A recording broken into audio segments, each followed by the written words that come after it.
প্রথমে গোটা জিরাগুলো পাটায় সুন্দর করে পিষে নিলাম। তারপর হচ্ছে আদা ছেঁচে নিলাম। গোটা রসুনগুলো সুন্দর করে ছেঁচে, আমার ধার নেই পাটায়, তবু আমি যুদ্ধ করে বাটছি। এরপরে পেঁয়াজগুলো কিমা কিমা করে রেখেছিলাম, ওগুলো সুন্দর করে বেটে নিব।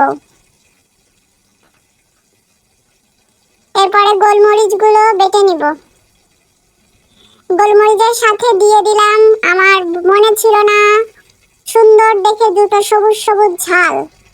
এরপরে চুলাটা জ্বালিয়ে নিলাম, নিয়ে পরিমাণ মতো তেল দিয়ে দিলাম। তেল দেওয়ার পরে দিয়ে দিলাম পেঁয়াজ বাটা। পেঁয়াজ বাটা দেওয়ার পরে এবার দিয়ে দিলাম জিরা বাটা। এবার সুন্দর করে আমার যে খুন্তিটা আছে ওটা দিয়ে নেড়ে নিলাম। এবার দিয়ে দিলাম আমার সিক্রেট একটা মশলা বানানো। এবার সুন্দর করে নাড়িয়ে নাড়িয়ে আমি দিয়ে দিলাম সেই আত্মহত্যা করা যেই চিকেনটা ছিল ওটা, সাথে দিয়ে দিলাম কিছু আলু। এবার সুন্দর করে নাড়িয়ে নাড়িয়ে দিয়ে দিলাম গরম পানি।